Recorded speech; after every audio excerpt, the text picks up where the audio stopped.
Então vamos conversar um pouco hoje sobre semiologia das lesões brancas.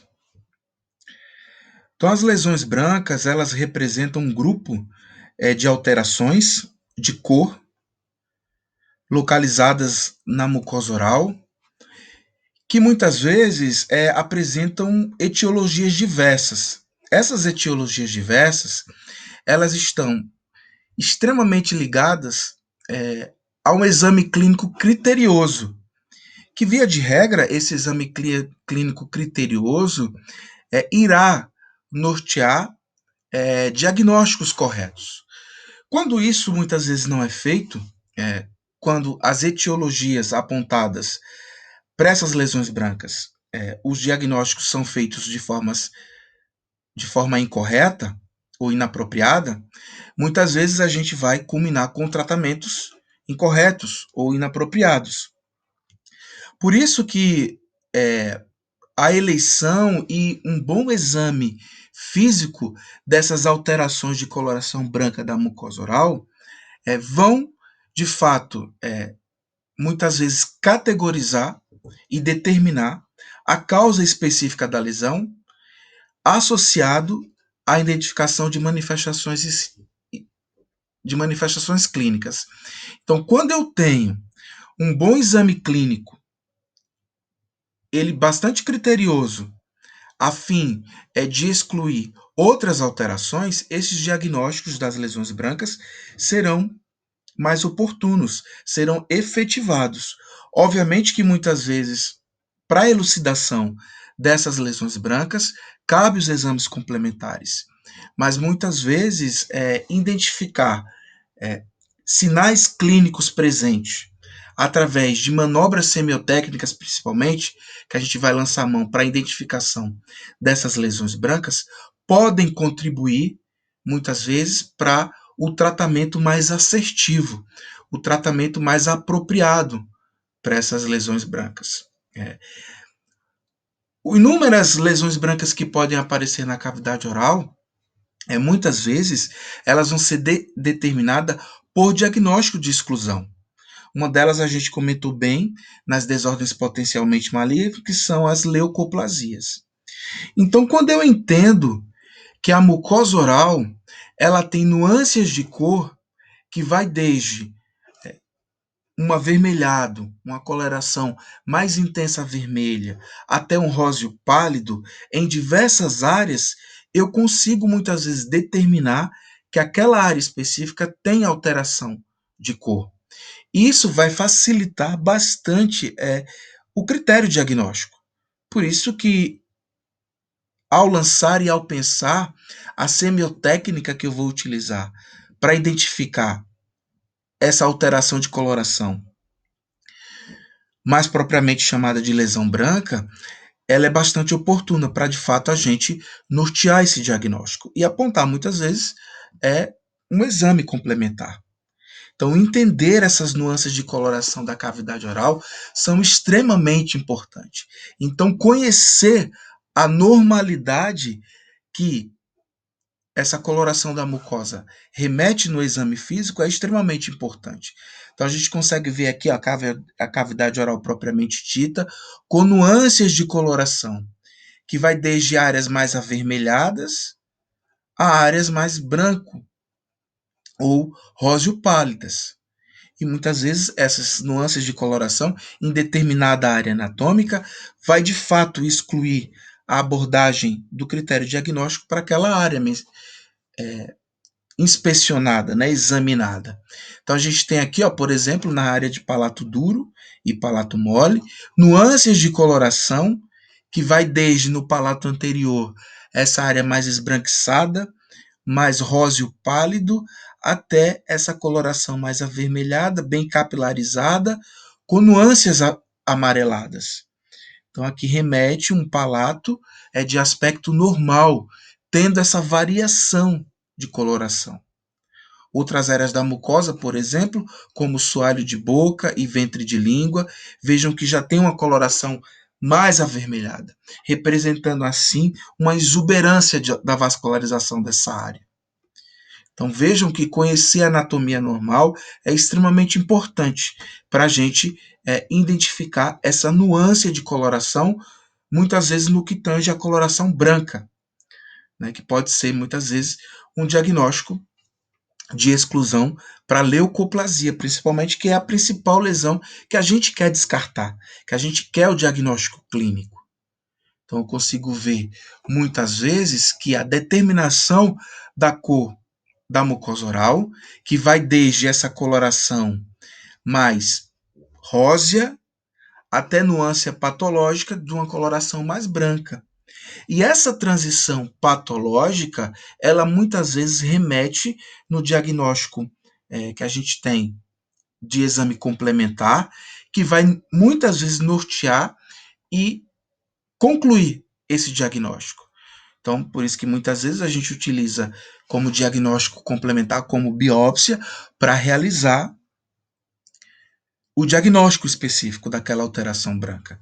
Então, aqui a gente vê, ó, a alteração, a transição remetido aqui no exame anatomopatológico, onde a gente tem aqui uma fotomicrografia correspondente, né, à histologia da mucosa oral normal, com seu epitélio estratificado pavimentoso e um tecido conjuntivo vascularizado, cheio de fibroblastos, que vai suportar esse epitélio. E já aqui ao lado a gente vê uma fotomicrografia que já remete a uma condição anormal, onde eu tenho, ó, aqui representado de forma microscópica essa deposição de ceratina, o que vai culminar no aspecto clínico dessa área mais esbranquiçada, né, aqui representado nessa ilustração. Então eu consigo ver aqui, ó, que a camada de ceratina ela triplicou, o que faz com que clinicamente eu observe essas áreas mais esbranquiçadas, onde eu tenho um epitélio mais fino, né, mais delgado, associado a um tecido conjuntivo também extremamente vascularizado. Então, muitas vezes, esse aspecto clínico acompanha esse aspecto anatomopatológico. Por isso que na descrição anatômica é importante, quando realizado o exame de biópsia, a gente consiga indicar a localização anatômica e esse aspecto clínico, de que forma aquela alteração está aparecendo. É uma placa? É uma mancha? É um nódulo? Que coloração clínica essa lesão está remetendo? Então, isso é extremamente importante para ter essa associação clínica com histopatologia. Então, a gente consegue ver claramente, principalmente nas lesões brancas. E esse diagnóstico histopatológico, muitas vezes, ele vai determinar, vai ser conclusivo para a gente, de fato, nomear qual alteração branca está presente naquela mucosa. Então, para isso, clinicamente, nós podemos lançar mão de várias manobras semiotécnicas para investigação dessas lesões brancas. O que a gente pode lembrar é a inspeção, então, um ambiente seco, né, e bem iluminado a gente tem que ter para justamente fazer essa inspeção e ver essa gradação de coloração que vai remeter muitas vezes a investigação daquela alteração de coloração branca que tem a mucosa. Então, a primeira manobra é a inspeção, seguida da palpação, que muitas vezes a gente vai conseguir determinar a lesão elementar. Muitas vezes a palpação aqui nessa área eu consigo perceber, tanto inspecionando como palpando, eu confirmo que eu estou diante de uma placa, ou seja, eu tenho uma elevação desse epitélio. Então, a palpação ela deve ser realizada para ver se há endurecimento, para ver se a gente vê bordas elevadas, nódulos flutuantes, alterações de placa, mancha. Então, através da palpação da mucosa, eu consigo muitas vezes confirmar essa lesão elementar. Outra manobra que é bastante utilizada, principalmente para as alterações de coloração branca, é a raspagem. Eu vou utilizar um instrumento, seja gaze, seja uma espátula de madeira, uma espátula metálica, para ver se essa área branca destaca a raspagem. Então, é uma manobra fácil, simples, que a gente utiliza para ver se essa mucosa ela é removida, né? Para ver se essa área branca é removida. Então, é uma manobra bastante utilizada para muitas vezes a gente já pressupor alguma alteração patológica ali evidente, né? E outra coisa também que a gente sempre vai investigar nessas alterações brancas são agentes traumáticos. Será que essa área é uma área mordiscada? Será que se eu checar a oclusão desse paciente, eu percebo que esse paciente ele mordisca essa área? Será que é uma área de trauma de mordida? Será que ele tem um hábito parafuncional? Então é extremamente importante nessas alterações de mucosa a gente investigar se há trauma associado.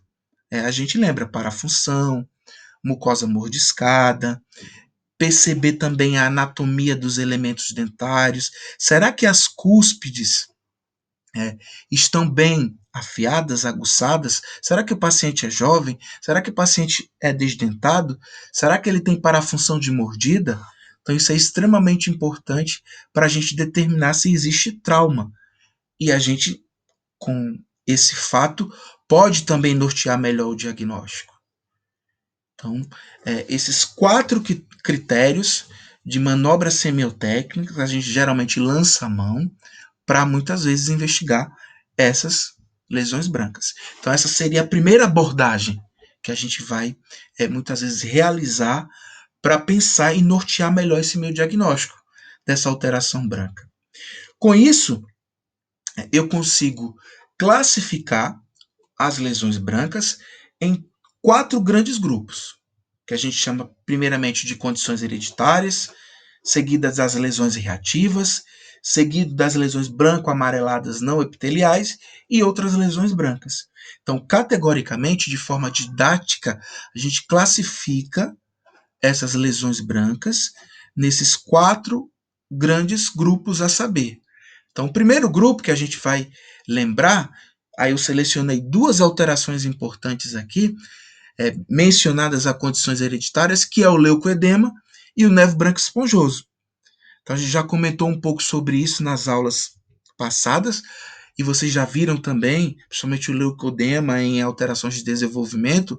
Então, eles de fato correspondem o grupo de condições hereditárias que a gente pode estar lançando mão como critério e como diagnóstico diferencial das lesões brancas. Então, o leucoedema, como definição, nós temos que é uma alteração de desenvolvimento encontrada em cerca de 3/4 da população negra. Então, veja que está muito vinculado à coloração de pele, né, dos pacientes, sendo muitas vezes um achado acidental. Então, eu consigo perceber principalmente na alteração, na mucosa jugal, esse tipo de alteração. Então, eu vejo esse branco azulado, que geralmente tem uma distribuição simétrica bilateral, né? Geralmente assintomático, os pacientes não verbalizam dor, e geralmente é encontrado na mucosa jugal como a área esbranquiçada leitosa, é o que a gente consegue ver aqui nessas imagens. E qual seria o diagnóstico e tratamento para esse tipo de alteração que é considerada uma alteração de desenvolvimento? O que a gente tem que lançar mão aqui nesse caso é ver se a lesão ela é bilateral, se a alteração ela é bilateral, e se, realizando a manobra de estiramento, ela desaparece. Ou seja, aquele exudato que está localizado na região intraepitelial, ele vai ceder, espalhar. E através da manobra de estiramento, onde eu pego com os 2 dedos, principalmente indicador e polegar, e estiro a mucosa, eu vejo que a área branco-leitosa desaparece. Então, aquele infiltrado normal que existe nas células epiteliais e conjuntivas desaparece, fazendo com que essa lesão seja positiva para leucoedema. Então, muitas vezes, nesses casos, a gente não lança mão de exame complementar como biópsia, porque através dessa manobra simples e fácil, que é o estiramento da mucosa, a gente consegue ver o apagamento da área. A gente não consegue evidenciar mais essa alteração branco-leitosa. Então, com isso, tratamento não é apontado, até por ser uma alteração de desenvolvimento. Então a gente consegue ver com mais nuances e é mais perceptivo, principalmente na população negra, né, por conta do contraste da coloração mais pigmentada da mucosa com as áreas brancas, por conta desse edema intracelular que existe na região de epitélio conjuntivo. Então a gente consegue ver também aqui esse branco leitoso, que, olhando assim friamente, a gente pensa em outras alterações. E quando eu faço o estiramento da mucosa, essa área desaparece. E outra coisa para a gente confirmar é ver se essa alteração ela é bilateral, que na maioria das vezes acontece dessa forma. Então, a área anatômica mais envolvida com esse tipo de alteração é a mucosa jugal, onde a gente consegue perceber nessas imagens aqui, na sua exuberância, o leucoedema, e aqui realizado o estiramento da mucosa, onde eu vejo o desaparecimento dessa alteração esbranquiçada ou leitosa, muito típica comum da mucosa jugal. Já a outra alteração é o nervo branco esponjoso, a gente também já comentou sobre ele. Vale lembrar que, como definição, é uma genodermatose rara, de traço autossômico dominante, alta penetração e expressão variável. Isso aqui é muito importante, essa condição genética, porque muitas vezes a gente vai, na investigação, muitas vezes observar que a etiologia ela é familiar. Geralmente o traço passa de geração a geração. E principalmente por ter essa autopenetração e expressão variável, muitas vezes está muito culminado ao cromossomo X, o que muitas vezes vai ser mais comum na população feminina. Acredita-se que seja resultado, essa alteração seja resultado da ceratinização das mucosas, podendo muitas vezes estar relacionado com a mutação de dois genes, que é a ceratina 4 e a ceratina 13. Né? Então a gente vai ter aqui como características clínicas placas brancas de aspecto corrugado e esponjoso, consistência macia, assintomático e geralmente bilateral e simétrico. Então a gente consegue ver em toda mucosa da gengiva inserida principalmente, tanto superior quanto inferior, língua, mucosa jugal, a gente consegue ver também a mucosa jugal.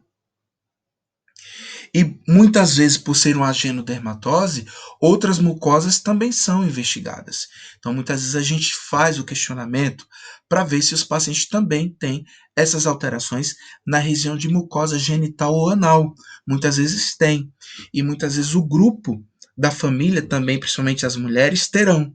Então, muitas vezes na investigação, porque muitas vezes o diagnóstico é numa fase muito precoce da vida, na infância e na adolescência, que a gente muitas vezes vamos ter encaminhado esses pacientes, a gente consegue ver aqui, ó, pacientes pediátricos aqui, a gente consegue ver pediátrico aqui, que mais adulto já. Então a gente consegue perceber nessas fotografias essa exuberância de placas brancas com esse aspecto corrugado, bilateral e assintomático, que é muito característico para esses pacientes. Muitas vezes o diagnóstico ele é clínico, associado a essa investigação minuciosa familiar e também do acometimento de outras áreas, né? E muitas vezes exames histopatológicos podem ser lançados na dúvida, ou quando áreas unilaterais isoladas são acometidas. Mas muitas vezes um exame a gente pode indicar não invasivo, que é a citopatologia oral. Ela tem um valor diagnóstico muito interessante para esses casos, onde através dos raspados, vou raspar a mucosa esbranquiçada, vou depositar esses raspados numa lâmina e realizar coloração. E na coloração eu consigo ver as células dessa forma as células epiteliais, ó. Os ceratinócitos eu consigo ver bem organizados com essa condensação perinuclear. Né? Então a gente consegue ver esses ceratinócitos alterados, bem organizados dessa forma. Então eu consigo ver ó, células mais fusiformes, células mais maiores. Eu não consigo ver uma padronização de ceratinócitos, porque eles ficam alterados. Né? E uma alteração que eu consigo ver é essa condensação perinuclear. Então, esse exame simples, que é realizar a escarificação através de um escova ou de uma espátula nessa área e depositar, né, escarificação através da impregnação dessas células no esfregaço numa lâmina de vidro e após coloração eu vou conseguir perceber esses ceratinócitos alterados, com esse aspecto fusiforme e com essa alteração perinuclear, essa condensação. O núcleo fica mais picnótico, mais escurecido. A gente vai conseguir ver bem essas alterações no exame citopatológico, o que muitas vezes, quando ele dá com essa alteração típica específica, aí o exame de biópsia convencional não é indicado. Então, através do exame de citopatologia oral, que no passado era chamada de citologia esfoliativa, a gente consegue ter um diagnóstico bem determinado. E qual seria o tratamento para esse tipo de alteração? Por se tratar de uma lesão assintomática e benigna, nenhum tratamento está indicado, a não ser que interfira bastante na estética do paciente.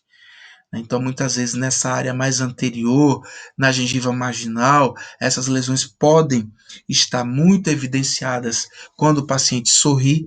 Aí, muitas vezes, a gente pode indicar a remoção cirúrgica ou, muitas vezes, também lançar mão de agentes ceratolíticos, como, por exemplo, a ureia 1%, ou o ácido paracético, por exemplo, a gente pode usar para escarificar, limpar essa área.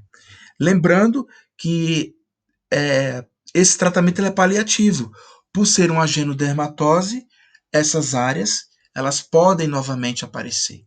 Então, muitas vezes os pacientes são orientados que é paliativo esse tratamento. Né? Eles vão ter que sempre repetir o procedimento, porque as áreas sempre vão aparecer com essa ceratinização. Então, muitas vezes a gente indica mais para estética.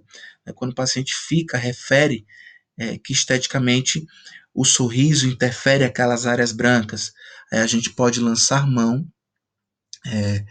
desse tipo de alteração. Mas quando muitas vezes os pacientes não se incomodam com aquilo, nenhum tratamento está indicado, realizado. Né? Então, muitas vezes, ele sabe que aquela condição é benigna por ser uma genodermatose genética. Né?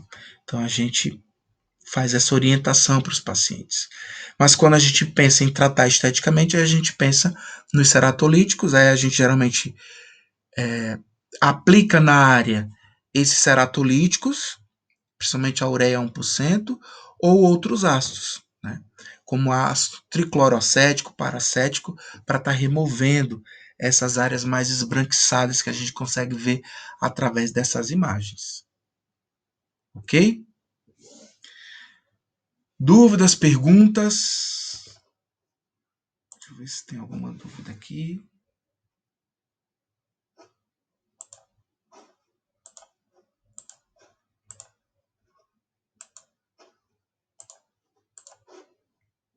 Vocês estavam acompanhando os slides, só minimizou agora, não é isso?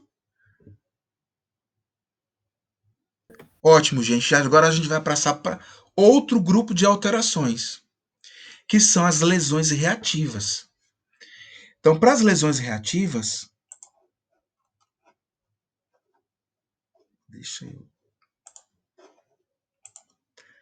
Para as lesões reativas, a gente tem que lembrar de três principais alterações que eu coloquei, selecionei aqui para vocês.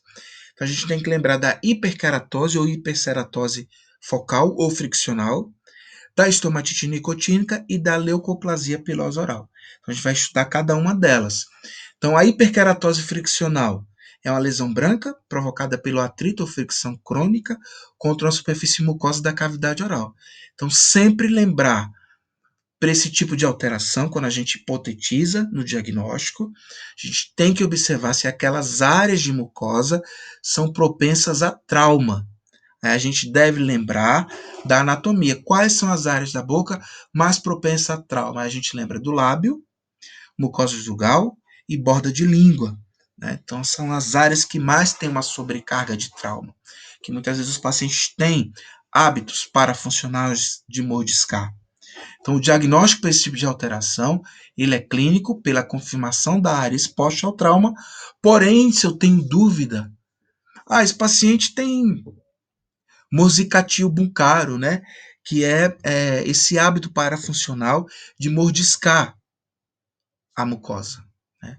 O lábio, a mucosa jugal. Professor, fiz uma placa de mordida e ele ainda continua com essa alteração. Fiz o alívio da cúspide, fiz o ajuste oclusal e não regrediu. Então, na dúvida, quando eu removo a causa e aquela área persiste tendo a alteração, principalmente se ulcera com frequência, né, e o paciente muitas vezes refere isso, aí a gente tem que lançar mão da biópsia. Então, na dúvida, a gente tem que remover parte da lesão, fazer uma biópsia incisional para investigar melhor, para descartar outro tipo de alteração. Quando muitas vezes é confirmada a hiperkeratose focal e friccional, porque muitas vezes a gente vai remover o trauma, né? Aquela área que está exposta, aquela pressão, aquele mordiscamento, aí a gente geralmente acompanha, porque muitas vezes quando faz o acompanhamento do paciente, a gente vê o controle do hábito e muitas vezes o que está causando aquela lesão é aquele hábito parafuncional, a gente muitas vezes vê a regressão da lesão. Então, os pacientes são encorajados, ou muitas vezes pelo ajuste oclusal, ou pela investigação da plenitude da reabilitação oral que ele ainda não tem, então o ajuste oclusal muitas vezes é indicado para esses pacientes, a gente vai ter o quê?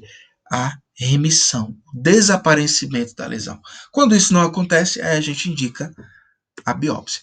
Então, nessas ilustrações aqui eu consigo perceber, essa placa branca em linha reta. Veja que a gente tem aqui uma exacerbação da linha branca alba. Então veja que ela aumentou, porque provavelmente o paciente tem um hábito de fazer trauma nessa área. E a gente consegue ver aqui pela anatomia.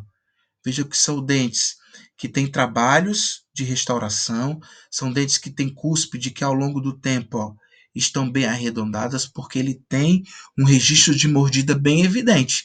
Quando a gente checa a oclusão, a gente percebe que tem uma associação com essa exuberância maior da linha branca alba, o que remete numa hiperkeratose focal ou friccional. A gente também vai encontrar muitas vezes na língua. E aqui esse caso ele é muito rico, né? Porque a gente consegue ver, a impressão dos dentes, da face lingual dos dentes na língua. Provavelmente esse paciente ele tem um hábito parafuncional muito evidente, onde eu consigo perceber aqui, na borda incisal, também oclusal aqui, um desgaste grande. Então, é um paciente com bruxismo severo. Então, por isso que ele tem a marcação da língua, o que a gente chama uma condição chamada de língua crenada. E veja que as bordas, né, as projeções do mordiscamento dessa língua já estão o quê? Esbranquiçados. Então, esse paciente aqui é candidato a realizar a ter, né, uma placa de mordida, né, uma placa de bruxismo, e deve ser encorajado de fazer o uso, né, para tentar melhorar essa alteração que já está marcando a mucosa. Né? Então, um paciente que tem essa clínica muito exuberante. E a gente, às vezes, examinando esses dentes, fazendo a inspeção dessa mucosa, a gente consegue perceber, né, e confirmar que, de fato, se trata de uma hiperkeratose focal ou friccional. Muitas vezes esses pacientes, essas áreas não evoluem porque é um hábito muito crônico, mesmo usando as placas, né? Então, para esse caso, a gente acompanha, mas na dúvida a gente pode também lançar mão de biópsia. E muitas vezes esses pacientes que têm esse bruxismo severo, muitos têm que fazer, muitas vezes, a aplicação de toxina botulínica nos músculos da mastigação, para ele melhorar essa força de mordida que ele tem, né, habitual. Então, muitas vezes, quando a gente propõe a reabilitação, a gente lança a mão da toxina botulínica para desprogramar aquele esforço de sobrecarga de mordida que os pacientes têm. Então, é um paciente muito rico que muitas vezes tem esse manejo multiprofissional, né, com o pessoal da DTM, com o pessoal da dentística, para justamente da prótese também, para a gente ter, muitas vezes, trazer o paciente para esse conforto dessas áreas de bruxismo, porque tem uma qualidade de vida ruim, geralmente esses pacientes dormem mal, né, tem hipersensibilidade nos dentes, sentem dor nessa área, apenas com ar, alimentos cítricos e por aí vai. Então, aqui é um caso típico de hiperceratose por conta do bruxismo. E muitas vezes pacientes ansiosos fazem mordiscamento da área de mucosa do lábio, mas veja que esse paciente também tem uma clínica muito sugestiva, onde através dessa prótese aqui, ó, a gente tem aqui, ó, um trabalho de prótese extenso. Vejam que as bordas aqui, ó, incisais, já estão descobrindo do material cerâmico. Então veja que esse trabalho aqui de prótese precisa de um ajuste. Então muitas vezes esse preparo aqui, ó, metálico aparecendo, vai justamente provocar esse trauma nessa área. Então muitas vezes a gente com o dedicador, muitas vezes passa a mão aqui nessa área e a gente consegue perceber que está bem cortante. Então, fazendo o alívio, fazendo o reembasamento dessas coroas metalocerâmicas, recobrindo o metal, a gente consegue muitas vezes melhorar essa condição de ceratinização por conta desse preparo protético aqui que está inadequado, né? Tá bem desgastado. Então, perceber também para a função desse paciente. Veja que é um paciente de coloração branca, né? De cor de pele branca. Então, já tem aqui uma tendência maior a ter quelite actínica associada a essa parafunção. Por conta dessa alteração dos dentes, a gente consegue perceber essa ceratinização maior por conta do trauma dessa área. Então, muitas vezes, reabilitando, trocando esse aparelho de prótese, a gente consegue ter uma melhora dessa alteração, por conta que ele tem esse mordiscamento nessa área. Então, vejam que para todas essas alterações clínicas, eu consigo apontar um agente causal, o que vai concretizar o meu diagnóstico de hiperkeratose focal. Mas vale lembrar que, na dúvida, a gente pode lançar mão de exame complementar, exame de biópsia, seguida de análise anatomopatológica. Mas sempre a hiperkeratose vai ter esse diagnóstico de trauma. Né? Outra lesão reativa que a gente pode encontrar é a estomatite nicotínica, que é definida como lesão encontrada no palato de pacientes fumantes, principalmente de cachimbo, que gera mais calor.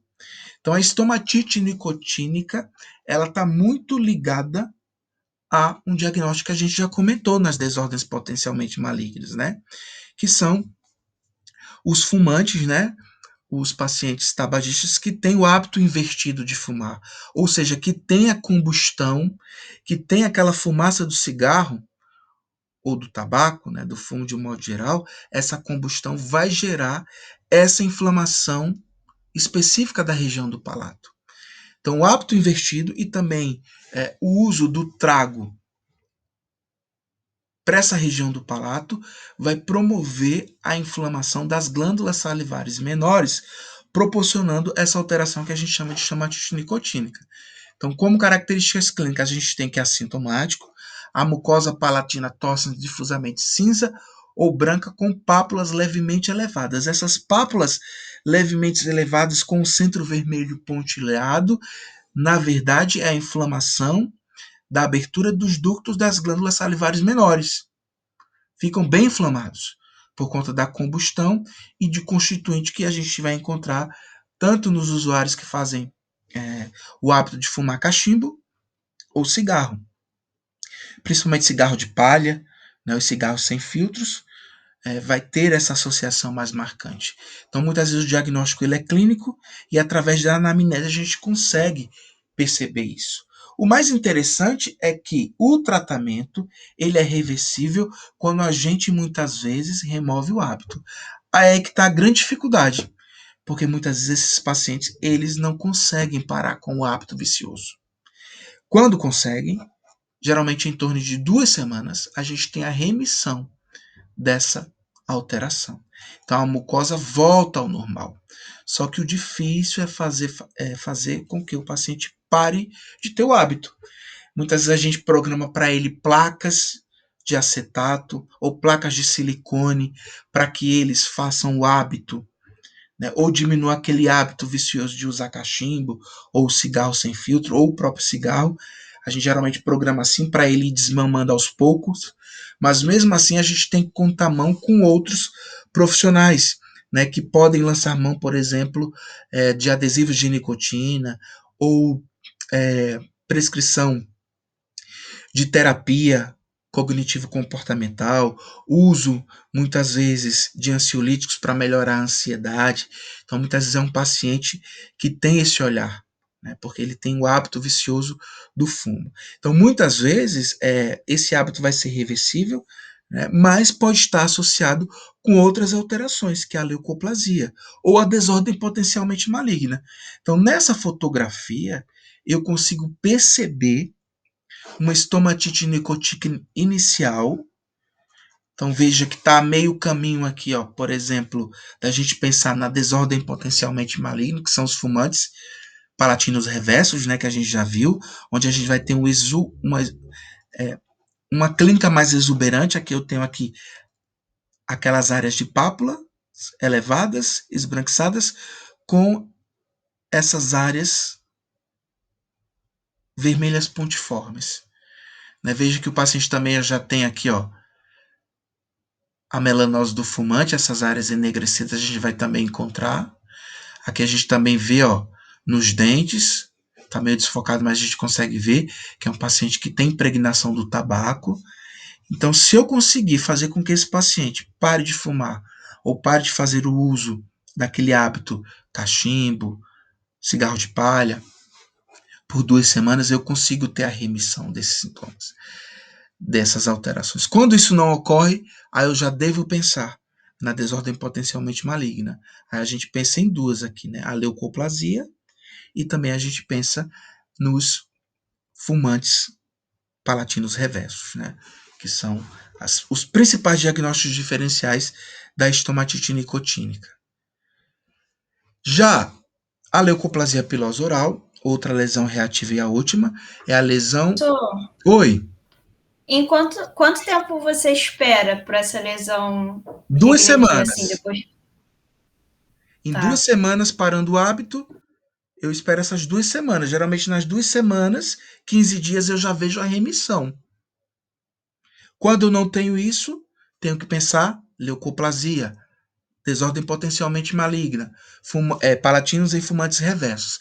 Aí eu tenho que pensar em biópsia, né? Porque eu já tenho que pensar na desordem potencialmente maligna e até no carcinoma in situ, né? No carcinoma microinvasor para esses pacientes, né? Porque é muito difícil fazer com que eles parem de fazer o hábito, né? Mas a gente fala que ela é irreversível no sentido, né, deles melhorarem com essa alteração. E outra coisa que é ruim, né, para a gente também não ter um manejo adequado para os pacientes é porque não tem o quê? Sintoma. Se não tem sintoma, eles não param. Se não tem dor, vocês vão ver que isso é muito corriqueiro na odontologia. Se não tem sintoma, se não dói, eles não procuram. Né? Então, muitas vezes as estomatites nicotínicas, a gente observa muitos nos pacientes que têm aquela orientação por ser fumante, procurar o dentista para fazer o exame, né? De prevenção. A gente consegue ver. Mas muitas vezes a gente não consegue ter esse diagnóstico de estomatite nicotínica porque eles não procuram, é assintomático, e muitas vezes a gente vai sempre ter a principal alteração de diagnóstico diferencial para eles, né? Que é a leucoplasia e os fumantes palatinos reversos, né, para eles, né? Então a gente muitas vezes tem isso associado. Quando ele faz uso, por exemplo, de prótese, aí a gente muitas vezes tem que fazer uma dissociação com cândida também, sabe? Quando principalmente são portadores de prótese total, porque a prótese que eles usam aí vai proteger, vai ser um artefato de proteção. Aí muitas vezes vai ser uma estomatite nicotínica associada a fungo, né? Ou estomatite que a gente chama de protética, né? Associado. Então a gente consegue muitas vezes fazer também a exclusão, porque a prótese vai, de certa forma, gerar um agente protetor, porque a fumaça do cigarro, né, ou do cachimbo não vai agredir a área. Então a gente sempre orienta 2 semanas. Caso não regrida nessas 2 semanas, a gente lança a mão para o exame de biópsia, porque a gente pode estar diante de uma desordem potencialmente maligna. Ok? Tá bom, obrigada.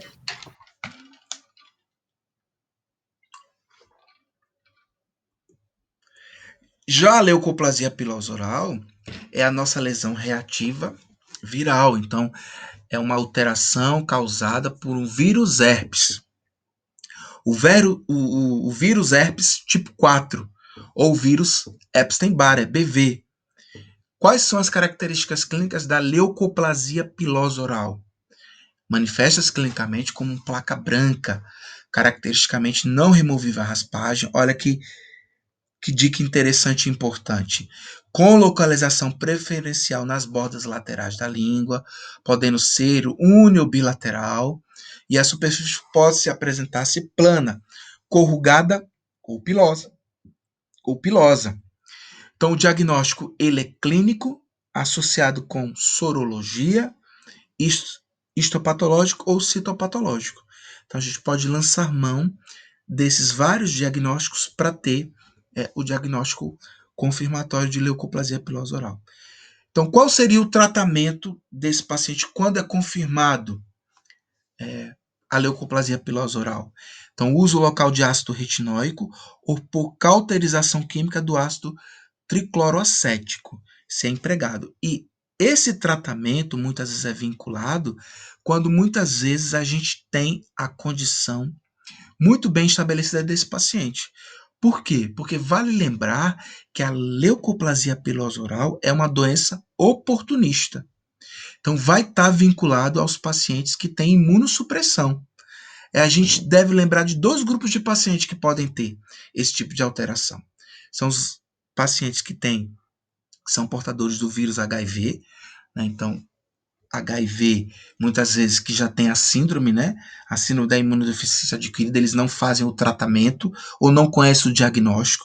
Então, eles vão ter esse tipo de alteração. Muitas vezes a leucoplasia pode ser um marcador de vírus HIV. Então, muitas vezes, quando a gente tem clinicamente esse tipo de alteração, é mandatório a gente pedir sorologia para EBV associado com HIV, ou então de paciente transplantado, que são pacientes também que têm uma imunossupressão vinculada. Então, na investigação diagnóstico, geralmente a gente tem que investigar se o paciente cursa com imunossupressão. Porque muitas vezes, quando ele melhora da imunossupressão, trata o HIV ou está também em tratamento para imunossupressão por conta do transplante que ele está fazendo, ele melhora, né? Aquele transplante fica ok, ele consegue tratar, né, a condição de transplante que ele tem. Essas lesões de leucoplasia elas regridem. Então, quando ele tem o tratamento vinculado à sua imunossupressão, essas áreas de leucoplasia elas regridem. Quando não regridem, aí a gente lança a mão da aplicação do ácido retinóico ou por cauterização química com o ácido tricloroacético. Então, quando a gente não tem a remissão das lesões, quando os pacientes são tratados para a condição de imunossupressão, a gente lança a mão desse tratamento. Então, clinicamente, vai se apresentar como uma placa que não se destaca a raspagem. De forma plana, assim, corrugada ou pilosa, lembrando pelos. Pode ser uniobilateral, E muitas vezes a gente vai fazer o que aqui? O exame de raspagem da mucosa. Será se eu passar gás nessa área, remove? Ao investigar na anamnese, será que esse paciente tem imunossupressão? Então, na busca diagnóstica é sempre importante nas lesões de borda lateral de língua com coloração branca que não se remove a raspagem, a gente sempre lembrar da imunossupressão. Então, a gente prescreve aqui sorologia para EBV, para o herpes vírus tipo 4 e também para HIV. E investigar também se ele está ou se ele cursa com imunossupressão, se ele tem, foi transplantado renal, fez transplante de medula óssea hematopoética. Então, tudo isso a gente tem que perguntar. Então, muitas vezes, esses pacientes com imunossupressão têm esse marcador, sinal que a imunossupressão dele não está legal. Então, às vezes, os pacientes, por exemplo, HIV positivo, que fazem o tratamento, podem não ter uma adesão ao tratamento, ou aquela medicação utilizada não esteja efetiva, aí essas lesões elas começam a aparecer, né? Porque o vírus herpes, né, tipo 4, né, o EBV, é uma lesão oportunista. Né? Então a gente tem muitas vezes que fazer essa investigação. Mas como diagnóstico diferencial podem também surgir outras alterações. Aí a gente pode pensar aqui em leucoplasia, né, verdadeira, né, pré-câncer. A gente pode pensar também aqui de candidíase, né, outras alterações que podem também estar vinculadas. Então, na investigação, sempre pensar na imunossupressão para esse tipo de paciente, especificamente da leucoplasia pilosa oral. Então, se melhora a imunossupressão, as lesões podem regredir. Quando não regridem, fazemos o tratamento local com a aplicação do ácido ou cauterização com o tricloroacético. Ok? Então, essas seriam as principais lesões reativas. Já as lesões brancas, amareladas e não epiteliais, a gente tem dois grandes grupos aí. Aí vem a candidíase, que é muito comum. Se a gente for eleger as lesões brancas, a lesão branca mais comum que a gente vai encontrar na cavidade oral, benigna, né, assim que não tem tanta preocupação, que é tratado, a gente às vezes com o tratamento, por exemplo, de instrução de higiene oral, a gente consegue fazer com que o paciente melhore, fique bem, né, com essa simples instrução de higiene oral. Então a gente tem a candidíase, que é a principal, seguida das queimaduras químicas. Vamos estudar agora a candidíase, que é a infecção micótica mais comum da cavidade oral, causada pelo fungo do gênero Cândida. Então a gente tem aqui, ó, uma característica de Cândida que a gente também conhece, principalmente nos indivíduos pediátricos, né, dos pacientes pediátricos, que é o sapinho, né, que é um tipo de candidíase aguda. Geralmente ela tem essa pseudomembrana. Então, o que vai identificar que eu consiga ter um diagnóstico clínico de candidíase aguda? Eu tentar remover essa placa branca que está aqui. Né? Então, muitas vezes, quando eu passo a gaze, isso destaca com a maior facilidade. Então, eu estou diante desse tipo de cândida que a gente vai definir e classificar nesses três grandes grupos. A que a gente chama de aguda, a crônica e a mucutânea. Sendo que a aguda, ela pode ser chamada de pseudomembranosa ou atrófica. Sendo a atrófica, dependendo da localização anatômica, ser atrófica papilar central, que é o que a gente chamava no passado de glossite romboidal mediana, né, que era também considerado no passado uma alteração de desenvolvimento, só que atualmente a gente sabe que é uma lesão por cândida, que a gente encontra centralmente no dorso da língua, que eu vou mostrar nessa ilustração aqui para vocês, ó. Então eu consigo ver aqui, ó, a candidíase atrófica papilar central, ou também chamado de candidíase de glossite romboidal mediana.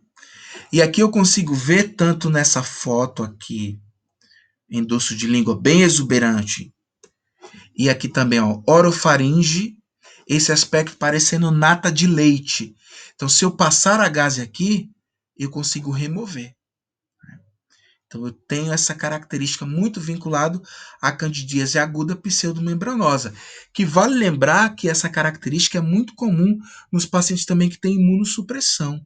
Então, por exemplo, nas crianças isso pode acontecer quando tem uma queda da imunidade ou quando a mãe não faz a higiene adequada, né, da cavidade oral, a gente pode ter, ou investigar para essa criança uma imunossupressão específica, né, os pacientes HIV não tratados, os pacientes também oncológicos. A gente tem muito esse tipo de candidíase aguda pseudomembranosa. Outra coisa que a gente vai encontrar na atrófica é nos pacientes que não têm muitas vezes o hábito de higienizar a língua. Então, essa área permanentemente afetada por resíduos de alimento, a gente vai ter uma proliferação de cândida. Porque uma coisa também que a gente tem que entender é que esse fungo ele é comum na boca. Ele é saprófito, mas na forma, né, que a gente chama, que a gente conhece, né, que são as leveduras, né, que a gente vai encontrar. Quando a gente tem essas leveduras sendo esporuladas, né, os esporos que a gente vai ter, eles se rompendo, formando as hifas, aí a gente tem aquilo desordenado, muitas vezes associado a má higiene oral. Então, esses pacientes muitas vezes têm que ser estimulados a realizar uma boa higiene oral para ter a melhora. Então, a gente vai encontrar principalmente nos pacientes que têm língua saborosa, que não fazem a higiene adequada da língua. Então, quando a gente muitas vezes prescreve o antifúngico aqui nessa área e não orienta na higiene, de nada adianta. É chover no molhado. Então, tem que medicar com antifúngico local e também tem que fazer instrução de higiene oral. Então, para a forma aguda, muitas vezes a gente indica aqui antifúngicos, como a nistatina e como também o miconazol. São os principais antifúngicos que a gente utiliza na terapêutica para realizar o controle desse tipo de candidíase. E muitas vezes, e reforçando para vocês que essa prescrição do antifúngico está associada à instrução de higiene oral desses pacientes. O outro tipo de aguda atrófica que eu vou achar é a quelite angular, muito característico dos pacientes idosos, que tem perca da dimensão vertical de oclusão, ou nos pacientes, por exemplo, também que têm anemia, né? Ou nos pacientes idosos que têm a flacidez dessa região perioral. Então, vai fazer com que essa área fique mais propensa a acumular resíduos, alimentos, e se o paciente não tem uma boa higiene, essa quelite angular, nessa cândida, ela vai proliferando, tendo essas áreas mais atróficas, mais avermelhadas, que a gente tem aí como característica clínica de quelite angular. Também a gente faz o tratamento dela, né, com instrução de higiene oral, né, fazendo a limpeza adequada da área associada com a aplicação de antifúngico. Geralmente 7, 15 dias a gente faz a aplicação tópica desse fungo. Você pode, professor, o paciente está com resistência. É um paciente especial. É um paciente idoso que não consegue muitas vezes higienizar. E o cuidador muitas vezes também não consegue. Né? Ele tem várias formas: angular, pseudomembranosa e também a atrófica central, papilar central. Então, muitas vezes o tópico não segura, não consegue melhorar. Então, muitas vezes a gente tem que lançar mão dos antifúngicos sistêmicos para esses pacientes. Aí são antifúngicos que têm uma posologia semanal, geralmente eles fazem uma dose por dia durante 4 semanas. Né? Então, os pacientes HIV muitas vezes precisam desse olhar porque tem múltiplas lesões. Além de aparecer pseudomembranosa, pode também aparecer a quelite e também as atrofias papilar central. Então, a gente lança a mão como terapêutica esse tipo de prescrição, né? Antifúngicos locais e também sistêmicos. Já na crônica, né, a gente tem dois tipos. Aí a gente lembra aqui que vai fazer diagnóstico diferencial da estomatite nicotínica, que a gente já viu, né, que vai ser protetor, no caso a prótese ali, mas muitas vezes os pacientes portadores de prótese, eles não tiram a prótese para nada na vida, não higienizam essa prótese, não higienizam a mucosa, então muitas vezes eles vão ter cândida instalada, o que a gente chama de candidíase crônica atrófica ou estomatite protética. Então a gente vai ter muitas vezes essa alteração avermelhada, que muitas vezes está associada a sintomas. Eles sentem arder a área. A gente muitas vezes já vai raciocinar o diagnóstico para programar uma prótese mais adequada para ele, né? Porque essa prótese está inadequada.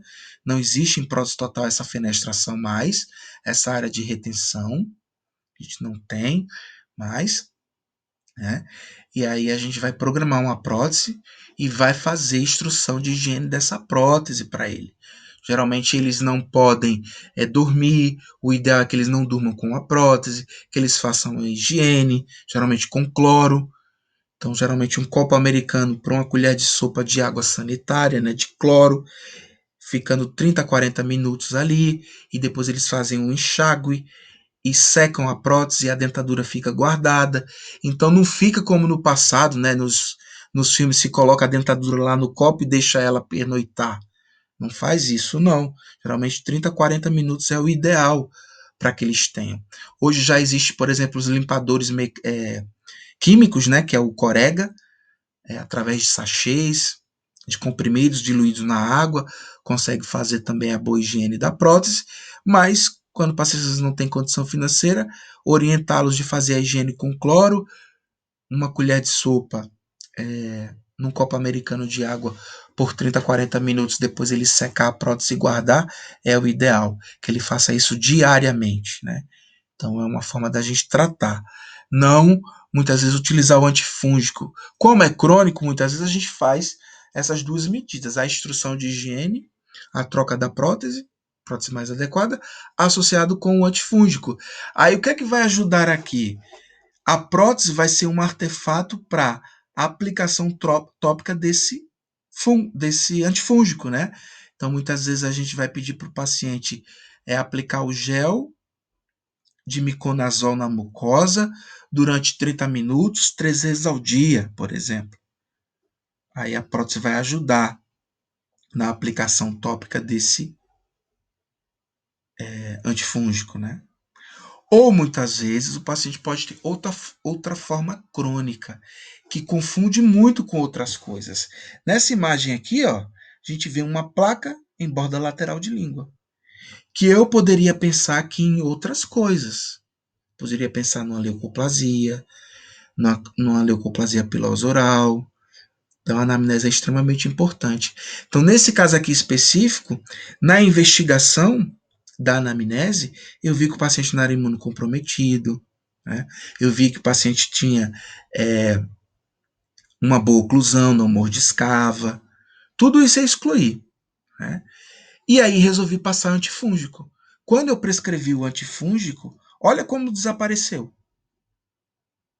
Então, provavelmente, esse paciente, né, tinha uma má higienização da língua, né, associado aqui, porque quando eu passei o antifúngico, essa área regrediu. Então, o que a gente chama, por exemplo, de candidíase crônica hiperplásica é quando eu faço a manobra de raspagem e isso aqui não destaca. Quando não destaca, eu penso em leucoplasia verdadeira ou leucoplasia pilosa oral. E aí cai, como diagnóstico diferencial muito típico, a candidíase crônica hiperplásica. Aí, para esses casos, eu faço antifúngico. Vou dar uma dica para vocês. Muitas vezes vocês vão ver isso na clínica diária. Para a gente começar o manejo com os pacientes com lesão branca, o ideal, antes de fazer biópsia para eles, quando a gente pensa em qualquer alteração branca, é fazer o quê? Um antifúngico. Olha, o senhor vai ficar usando esse antifúngico, vai fazer bochecho com nistatina 3 vezes ao dia durante uma semana. Aí o senhor vai voltar aqui para eu ver se isso regride, se isso diminui. Né? Fazer instrução de higiene oral, checar a oclusão, para a gente descartar qualquer coisa nessa uma semana. Aí nessa uma semana, quando a gente pensa em fazer biópsia, a gente pede os exames, né, pós-operatórios, e passa esse antifúngico para ver se essa área regride. Então, quando ele volta para a gente, se regrediu aqui, não preciso pensar em biópsia. Né? De forma empírica, eu tratei esse paciente. Isso acontece muito nessa área aqui, ó, retrocomissural, bem anterior da mucosa jugal. Se eu passar a gases nessa área, essa área não destaca. Aí eu penso, ceratose friccional, penso muito remotamente em leucoplasia, né? E para eu ter um diagnóstico assertivo, posso passar o antifúngico nessa área antes de propriamente indicar biópsia. Então, durante uma semana, geralmente, o principal manejo que a gente realiza nesses pacientes são, de fato, o antifúngico. E a gente vai ver, muitas vezes, que as lesões, elas regridem. Obviamente que a gente tem aqui uma nuance de coloração, a gente vai de vermelho a esbranquiçado, né? Que a gente pode estar pensando em cândida. Então vejam que com ações fáceis como remoção, tentar remover a lesão, checar a oclusão, trauma, passar antifúngico, né? Investigar imunossupressão, a gente pode ter um entendimento de uma gama de diagnósticos para esses pacientes. Ok? Então a gente tem essa exuberância na clínica de estomatologia, essas lesões por cândida. Muitas vezes, quando a gente tem dúvida, a gente pode lançar mão para um diagnóstico bem específico, que é a citopatologia. Então, a citopatologia oral, ela tem um diagnóstico bem elucidativo quando os pacientes têm cândida, principalmente quando a gente faz o manejo com antifúngico. Será que aquele antifúngico está na dose certa? Será que eu tenho que trocar o antifúngico para esses pacientes? Então, muitas vezes a gente faz esse manejo do acompanhamento dos pacientes, escarificando através com escova, ou seja, esfoliando a área, depositando as células aqui na lâmina de vidro e fixando no álcool, para depois fazer a coloração. Aqui a gente tem uma coloração bem específica, que é o ácido periódico de chifre, o PAS, que ela é bem específica para cândida, para fungo, né? Então eu consigo ver aqui as hifas de cândida, olha que hifas bonitas. Consigo ver bactérias amontoadas, consigo ver os esporos de cândida também, mas consigo ver a forma patológica que vai se expressar com essas áreas brancas e vermelhas.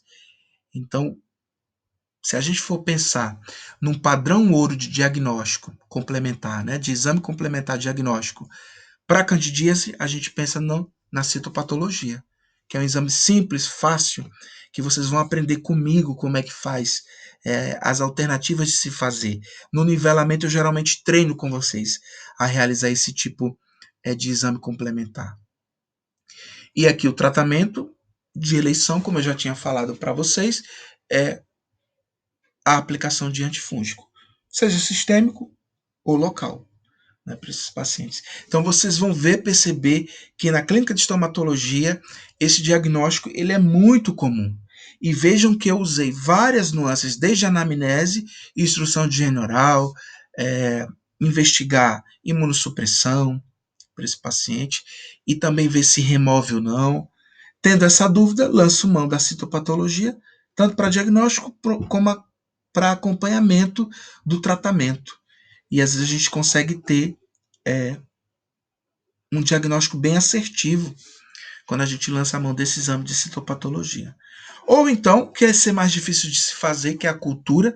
Nem todo laboratório faz, porque é difícil coletar, tem um tempo específico, né, que a gente tem que pedir para o paciente pegar o swab no laboratório, a gente vai fazer a coleta, essa coleta tem que ir no meio de cultura, e geralmente a cultura demora mais, né, geralmente 8 dias, 15 dias, porque tem que semear, né, tem que expor o lar para ver se tem, né, então muitas vezes o diagnóstico ele é mais demorado, e a citopatologia não, ele é mais rápido, né, quando comparado com o exame de cultura. Então, a citopatologia é bem indicado para esses casos. E essa forma aqui, eu não falei, mas a gente tem a mucocutânea que são muito mais difíceis de se encontrar.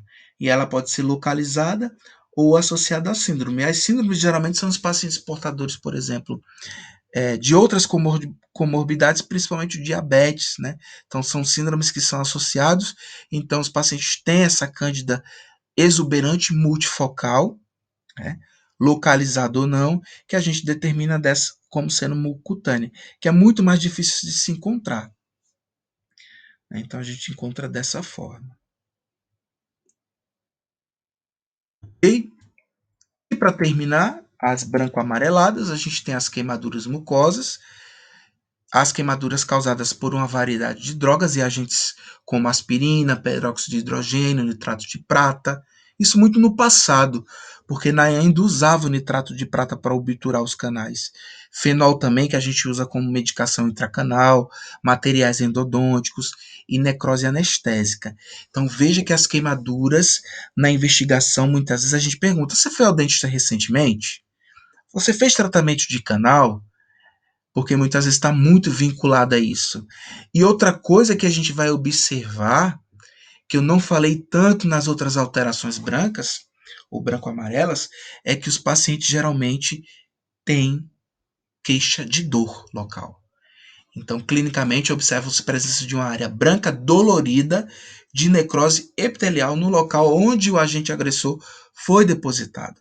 Então, esse dado clínico aqui ele é bem interessante quando a gente está investigando as queimaduras, porque geralmente os pacientes procuram porque sentem dor local, né? Porque o agente causal, né, as drogas de várias variedades, vão provocar a necrose epitelial, né, vão expor aquele conjuntivo e os pacientes vão ter bastante dor.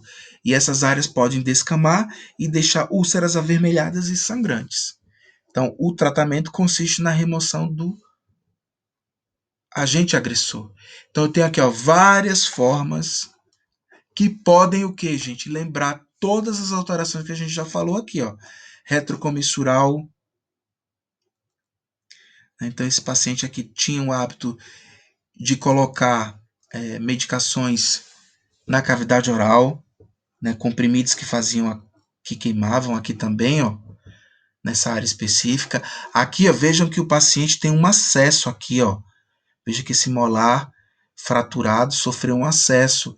Se não usar o isolamento absoluto, que é aquele lençol de borracha, que vocês vão aprender lá na endo, a fazer a fixação com o grampo, muitas vezes pode acontecer isso. Na hora que a gente vai irrigar com as soluções irrigadoras, pode extravasar e queimar a mucosa desse jeito, ó. Que é uma queimadura química também, queimadura de mucosa, ou também nessa área aqui especificamente, ó. Então, por isso que na anamnese a gente sempre, o senhor foi ao dentista, o senhor usou algum comprimido nessa área, né? Então a gente sempre tem que investigar, porque geralmente está vinculado. E essas áreas são extremamente dolorosas, diferente de outras alterações. Então a gente tem como diagnóstico de exclusão aqui ó, as leucoplasias, né, a candidíase hiperplásica, né, associado também a úlceras traumáticas. Então tudo isso a gente tem que pensar em investigar, tendo como principal sinal e sintoma o agente agressor, que pode ser aspirina, que eles usam bastante, na região sublingual, por exemplo, os pacientes hipertensos, peróxido de hidrogênio, nitrato de prata como materiais odontológicos, e vai ter clinicamente essa queixa que é a dor. Isso a gente já vai fazer um diagnóstico de exclusão bastante grande. Tá? Então pode aparecer com essa exuberância de alterações. E para finalizar, a gente vai ver outras lesões brancas, como líquen plano, quelite actínica e leucoplasia. Essas três alterações a gente já viu, né? São desordens potencialmente malignas, que a gente já estudou. Então a gente já só vai relembrar agora, para a gente fixar melhor esse conteúdo. Então a gente tem aqui ó, o líquen plano, lembrando que é uma doença mucocutânea inflamatória crônica, mediada por célula T, de causa desconhecida.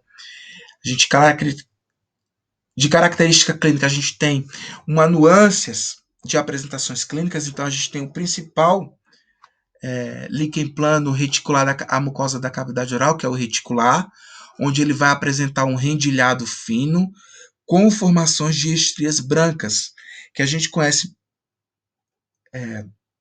de forma muito padrão, né, patognomônica, como estrias de Wickham. E geralmente os pacientes podem ter associado a esse tipo de líquen reticular como assintomático. Então ele é muito comum na mucosa jugal, língua, vocês estão vendo aqui, ó, na mucosa de língua, de dorso de língua, ó, as estrias aqui, ó, região de lábios também, gengiva, gengiva marginal, a gente consegue encontrar essas estrias, esse líquen reticular nessas localizações anatômicas. Temos também o em placa, que a gente consegue ver aqui, ó, localizado também no dorso. Veja que a gente tem associação, ó, em placa com reticular aqui perifericamente. Então, a lesão branca, tipo leucoplasia que a gente chama, também é assintomático e muito encontrado em dorso de língua. Então, aqui, gente, a gente pode ter associação de outras coisas, né?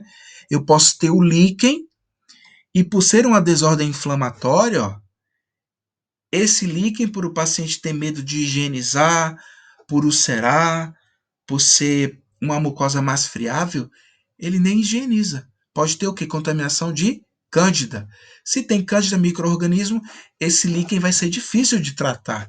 Então, muitas vezes, esses pacientes a gente prescreve para eles anti-inflamatórios, né, corticoides, associados com antifúngico, porque geralmente tem também antifúngico aqui associado. Por ter lesão, por muitas vezes eles acharem que vão machucar mais a área, eles não higienizam, tem medo. Então a gente pode ter aqui coexistência de outras coisas. Então por isso que muitas vezes a gente pode estar lançando mão de medicações anti-inflamatórias locais e também antifúngicos associados. Outra forma de líquen plano que a gente vai ter é a forma trófica, muito comum na região de gengivas, ó. Vocês estão vendo essas áreas brancas com áreas eritematosas vermelhas. Esse tipo de alteração, quando a gente, por exemplo, faz a semiotécnica aqui passando a gaze, essa gengiva vai descamar. Então, muitas vezes a gente chama esse tipo de alteração, típico das gengivas, tipo de líquen de gengivas, chamada de gengivite descamativa. Muitas vezes, para esses pacientes, a gente utiliza moldeiras de silicone para aplicar os géis de corticoide para ter uma ação anti-inflamatória mais evidente. Muitas vezes essa ação de programar moldeiras nessa área vai fazer com que os pacientes melhorem mais rapidamente. Muitas vezes essa gengivite descamativa vai estar associado à dor. Os pacientes sentem muita dor nessas áreas. E a gente vai precisar desse entendimento do líquen plano atrófico, que muitas vezes pode estar associado à forma reticular.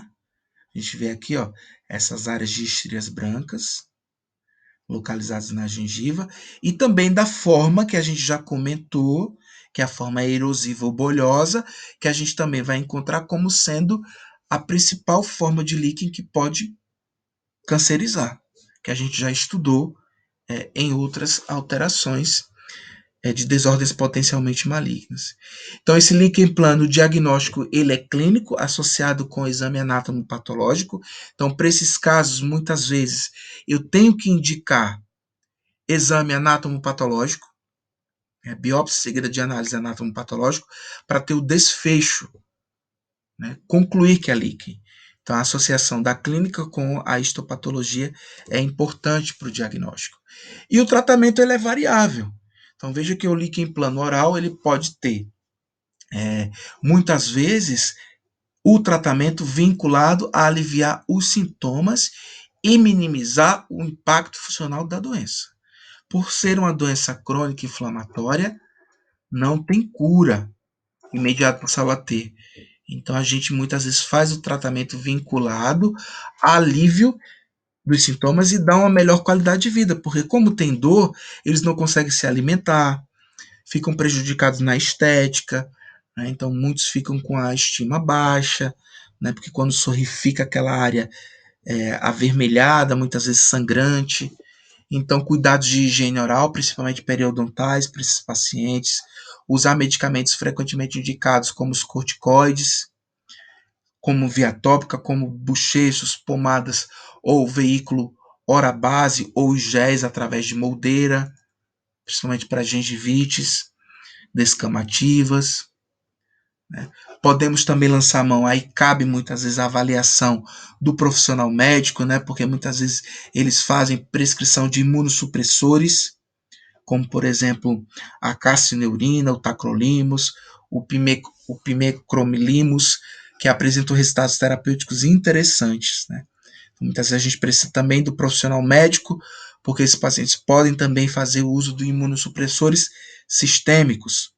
Então, o acompanhamento dos doentes deve ser periódico, pela necessidade de se diminuir gradativamente as medicações, principalmente os corticoides, e pela necessidade de acompanhar principalmente as lesões atróficas cicatriciais, que são principalmente a forma erosiva, que está muito vinculado à desordem potencialmente maligna, né? Então, o líquen ele é bastante comum na clínica de estomatologia no diagnóstico diferencial, principalmente das leucoplasias. Temos a quelite actínica, que a gente também já viu, já estudou um pouco, né, que é a alteração dos lábios causadas pela exposição crônica dos raios solares ultravioletas UV, principalmente o UVB, por esse tipo de radiação penetrar mais a camada de ozônio, né? E ser mais penetrante, tem um comprimento de onda menor, então consegue atravessar melhor o epitélio, né? Então a gente vê que clinicamente é mais característico, né, dos pacientes idosos de pele clara, hábitos ocupacionais ou de lazer ao ar livre expondo-se à radiação actínica, atrofia da borda do vermelhão do lábio inferior, superfície lisa e áreas pálidas com erupções. Então veja que a clínica da quelite actínica, muitas vezes os pacientes vão apresentar esse vermelhão do lábio, seguido por uma superfície lisa e pálida, né, esbranquiçada, com erupções. Muitas vezes vai ocorrer o escurecimento da margem do vermelhão e da semimucosa, por ter esse ciclo de atrofia e cicatriz, ocorre o que a gente chama de elastose, né? Essa mucosa ela fica mais endurecida, escurecida, formando assim áreas ásperas, escamosas, mais ressecadas.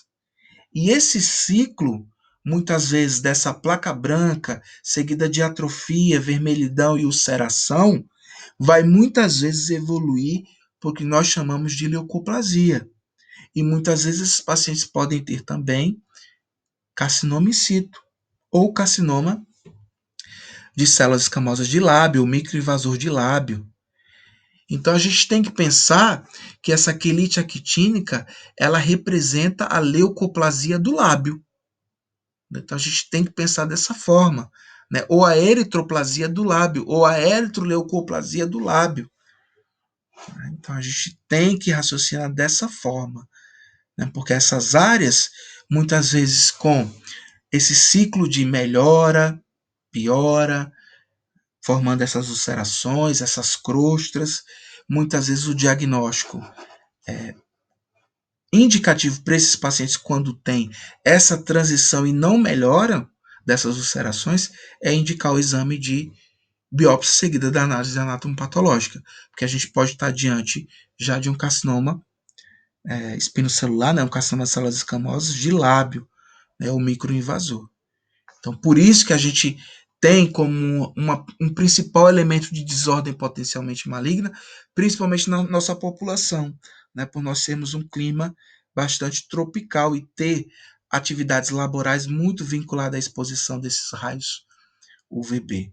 Eu sempre gosto de fazer prevenção do câncer, por exemplo, nas áreas, por exemplo, quando a gente tem o alto verão do Rio de Janeiro, então a gente vai muito nas praias e aquelas pessoas que fazem o atendimento lá das barracas, se vocês notarem, a maioria tem quelite actínica, porque muitas vezes não usa o protetor, não usam os bonés, ou tem aquela exposição vigorosa, por mais que eles usem os protetores e também o guarda-sol, né, estão expostos diretamente à exposição dos raios solares por um período muito agressivo, né, dessa radiação, principalmente no período de 10 às 14 horas. Então, eu gosto sempre de fazer prevenção nesse público especificamente.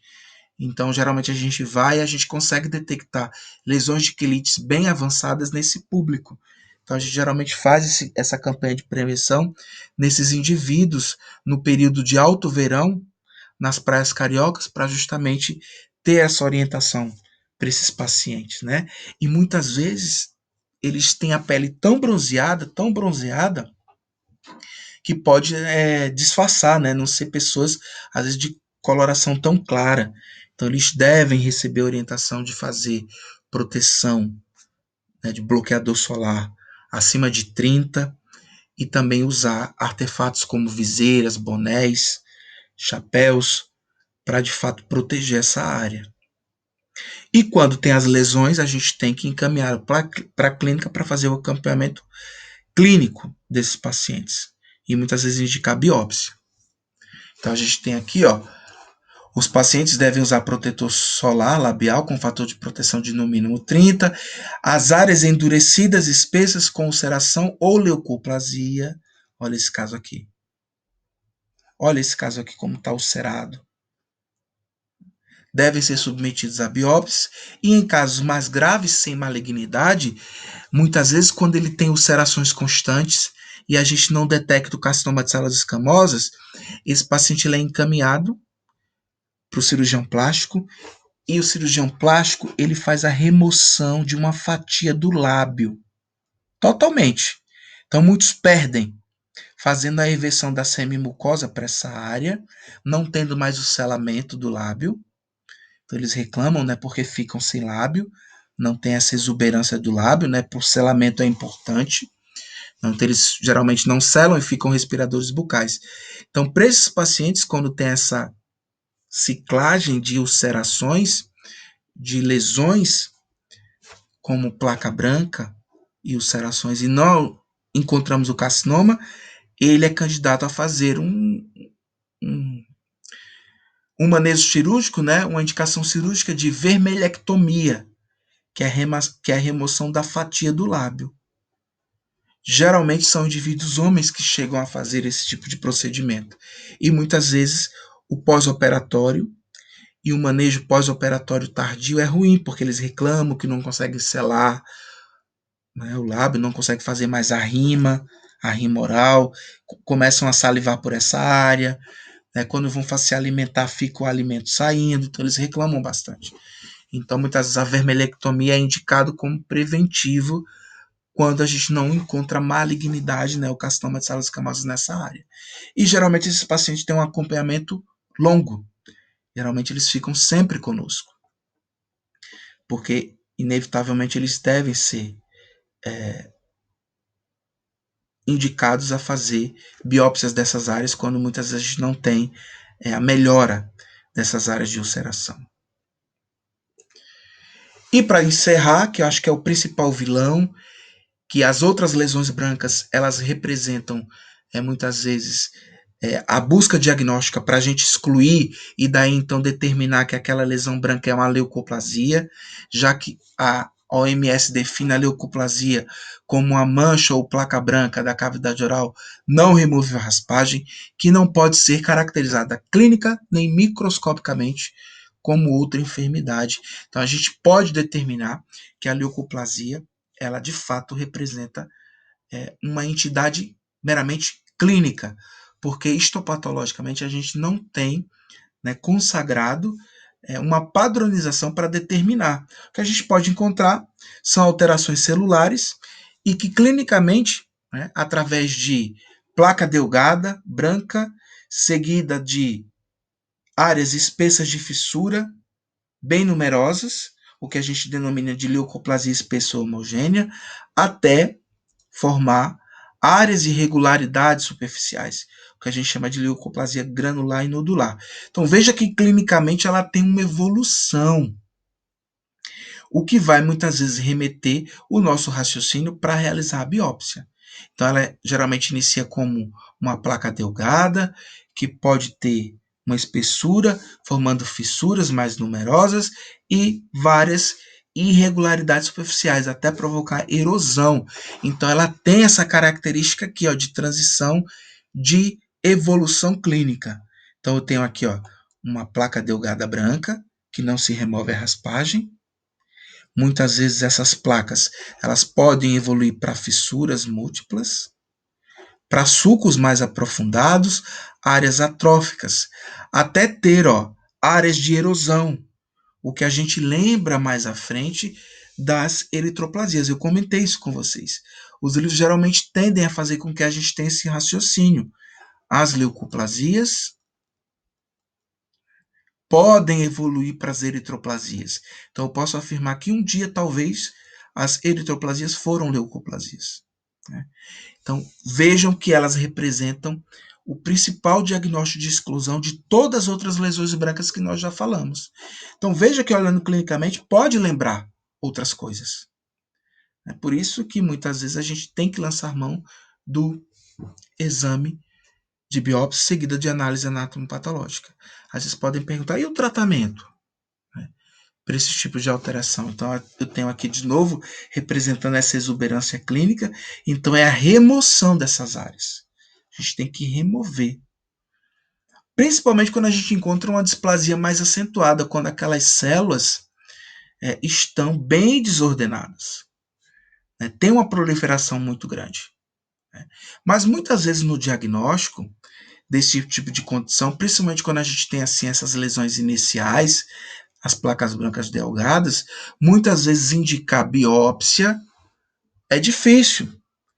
Aí a gente pode lançar mão de um artifício para monitorar e realizar biópsias mais direcionadas, pensando no carcinoma de células escamosas ou áreas de displasia mais acentuada, que é a técnica de Marshberg, ou também chamada de técnica do azul de toluidina, onde eu vou usar um corante vital que eu iria aplicar nessas áreas, né? Mas antes da aplicação desse corante vital, que é o azul de toluidina, esse corante vital ele vai marcar as áreas de maior proliferação celular, vão dar positivas. Então, geralmente eu vou isolar a área, vou limpar essa área com ácido acético e logo depois vou secar e aplicar o azul de toluidina. Deixar por 40 segundos, contar, e logo depois da aplicação desse azul de toluidina por 40 segundos, eu vou remover o excesso com aquele ácido acético. E daí eu vou ter essa apresentação aqui, ó. Vejam que nessa área aqui eu consigo ver, ó, que uma área mais ulcerada marcou positivamente. Outras áreas aqui eu consigo ver, ó. Nesse nódulo aqui eu quase não consigo ver uma marcação tão exuberante. Nessa verrucosidade aqui, ó, parece uma leucoplasia verrucosa proliferativa. Veja que as áreas periféricas eu consigo ver a impregnação mais do corante. Nessa outra aqui ulcerada, vocês conseguem ver, ó, bem marcado o corante, porque é isso que remete. As lesões mais ulceradas, mais atróficas, elas vão ter uma marcação maior, ou seja, porque vão ter uma proliferação celular maior. Então a gente consegue ver, perceber em várias alterações que esse azul vai marcar de forma mais exuberante, né? Então a gente consegue ver. Então aqui, ó, um caso clínico para a gente pensar e raciocinar para finalizar a aula. Eu tenho essa área aqui branca, que não se destaca a raspagem, e olhando clinicamente, eu fico pensando, qual o tipo de biópsia eu vou aplicar aqui? Então, como é uma lesão que eu suspeito de leucoplasia, eu tenho que lançar mão de uma biópsia incisional. Então, eu vou pensar remover lesão mais área sã. Então, eu vou fazer uma biópsia incisional, remoção de parte da lesão com área sã, de uma área representativa, que eu tenha um entendimento que tem uma atividade celular maior. Então, se eu aplicar aqui o azul de toluidina, principalmente essas áreas de fissura, as áreas mais vermelhas, mais atróficas, marcam mais, né? Então, ele muitas vezes é confirmatório. Quando eu tenho uma placa espessa sem essas fissuras, fica mais difícil. Aí eu posso lançar mão do azul de toluidina para ter um entendimento. Ou aplicar os LEDs, vocês vão ver isso lá na clínica que a gente tem. os LEDs que também facilitam, que o pessoal da dermatologia usa bastante, né, para os cânceres de pele ou as lesões incipientes, né, de câncer base celular. Então a gente tem lá na clínica também os LEDs, né, que a gente também consegue ver, que é um dispositivo e uma videocâmera que a gente consegue fazer esse registro, ou então azultitoluidina. Então eu consigo marcar e fazer essa biópsia. Então provavelmente a área mais marcada será essa área aqui, ó, que eu tenho essa atrofia aqui. Então se eu fosse escolher uma área de biópsia, eu removeria essa área aqui, ó. Pegaria essa área vermelha junto com essa área aqui, ó, SAM, removeria, colocaria em formol para análise anatomopatológica. Tá? Então, quando a gente tem dúvida, o azultitoluidina, através da técnica de Mashber, que é a aplicação do ácido acético a 1%, depois a gente remove o excesso e aplica por mais 40 a 60 segundos e depois remove o excesso. Aí eu consigo ver quais áreas estão mais marcadas fortemente com esse corante vital, que marca a proliferação. Aí daí eu consigo ter um diagnóstico mais assertivo. Ele também, gente, é muito bom quando a gente tem áreas muito extensas de leucoplasia. Quando é muito grande, por exemplo, aqui, ó. Eu fico muito perdido. Que área primeiro eu vou escolher? Aí por isso que o azultitoluidina é muito bom para esses casos. Quando eu tenho muita área que eu estou pensando em fazer biópsia. Né? Então ele ajuda a gente a monitorar as áreas que a gente vai eleger, principalmente. Né? Então as leucoplasias, vale lembrar que elas devem ser removidas. Quando são menores, a gente às vezes faz o diagnóstico e logo em seguida a gente programa para remoção de toda a lesão. E geralmente esses pacientes são acompanhados ao longo da vida, porque elas podem recidivar em outras áreas. A gente consegue perceber isso. Tá? Então, nas leucoplasias, por ser a principal lesão de desordem potencialmente maligna, a gente tem que remover. Eu sempre gosto de mostrar também essa técnica de Mashberg nessa área aqui, ulcerada. Então veja que eu usei o ácido acético, apliquei, removi o excesso. Olha como marcou bem aquela área. Essa fissura aqui também, ó. Essa área mais posterior. Então veja que com o azultitoluidina a gente tem uma indicação mais precisa e específica de qual área vai biopsiar, né? Vai realizar a biópsia. Vocês percebem que aqui, ó, nessa ulceração por ter necrose, ó, não marcou tanto, ó. Marcou muito pouco. Já nessa aqui marcou mais, ó. Apesar de ter essa necrose aqui local, né? Esse exudato aqui purulento, amarelado, mas marcou bem o entorno, ó. Então, por isso que tem um valor diagnóstico de monitoramento de área de realização de exame complementar de biópsia incisional. Esse exame ele é muito interessante e muito bom de ser realizado. A gente consegue fazer. Então, eu gosto sempre de finalizar com essa frase dizendo o seguinte, que o processo diagnóstico da leucoplasia é um tanto complexo, porque se parece com outras coisas, né? Então, muitas vezes a gente fica nessa dúvida, né? Não só pela diversidade do seu aspecto clínico, mas também pela ausência de sintomatologia. Isso também é uma coisa que nos intriga bastante, porque os pacientes não procuram se não tem sintoma, sendo geralmente descoberto em exame de rotina. Por isso que a prevenção, examinar os pacientes com essas lesões são importantes. Assim, torna-se necessário fazer um diagnóstico por exclusão de outras lesões que se apresentam como placas brancas na cavidade oral, né, por a leucoplasia ser um termo estritamente clínico. Então, o diagnóstico será por exclusão. Então, a gente sempre gosta de reforçar que as leucoplasias representam a principal preocupação que a gente tem para o diagnóstico.